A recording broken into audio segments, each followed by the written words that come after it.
Hi, welcome to another video about world religions. Today we're going to talk about some sex again. In the last video, I explained the cult in Knudby. It's quite important for you if you want to understand this video. And at the same time, we'll be talking about Loving Hut. So if you haven't seen the videos about Loving Hut, you won't be able to catch up, but that's okay. Let's just do it. As you already know from a recent video, I was in the apartment. Actually, I sent an email to the main one. Email Supreme Master TV in the Czech Republic. I wrote to them where I am from in Prague and told them that I would like to be initiated into their secret meditation, Kuan Yin, directly from Master Ching Hai, and I was invited to a private apartment where I spoke to a man who was completely out of his mind. And if you're on Hero Hero, you can hear all sorts of direct snippets from that discussion.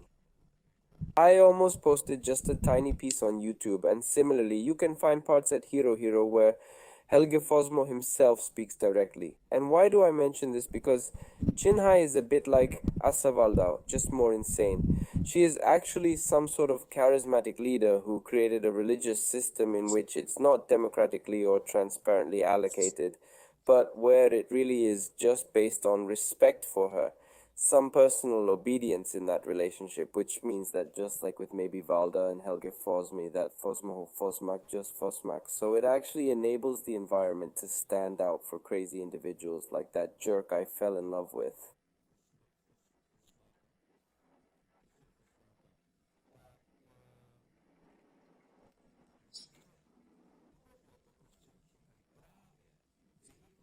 But me, who is completely off my nut, who just believes in the apocalypse, that's exactly it. Just like Chin Hai doesn't have direct contact with this nut job. So she created a system in which he can be created, yes, in which he can operate, and he's just the kind of jerk who reminds me a bit of that Helge. Not in the promiscuous stuff, but just in the fact that he's a person who previously had a past, a religious one, and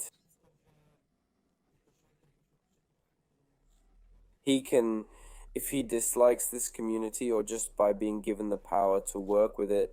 Well, in this episode, I'm going to go over this pamphlet that Loving Hat used to give out. It's quite well known. I received it from this gentleman. It's called Jetanavastagsi, Basic Knowledge of the Golden Age.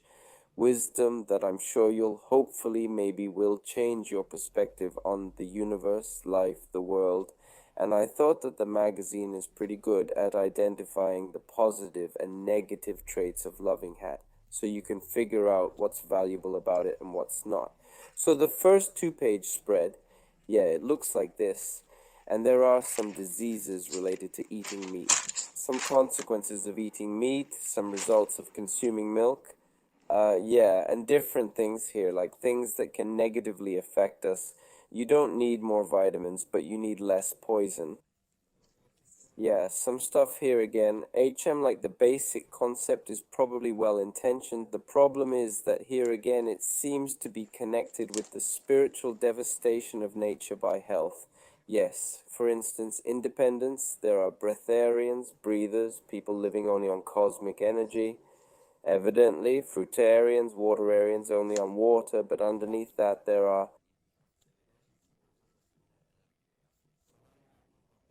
health, yes, fruitarians, fruits, nuts, seeds, and other fruits, raw foodists, raw diet, alive, uncooked food. Underneath that is survival. There's vegan food. Beware, it's just survival. You have to come and give. So merely a plant. Underneath that is suffering. That's vegetarian food. And completely at the bottom is murder, meat food, all kinds of meat food, including fish, poultry, eggs, organic, in whatever form, egg mixtures, broths. Don't commit murder. You're a murderer or you pay for murder. You're responsible for the terrible suffering of animals in factory farms and the massacre of workers in fishing boats. These terrible practices are hidden from you, but they wouldn't happen if you didn't pay for them. As you sow, so you shall reap. You cause immense suffering. This awaits you too.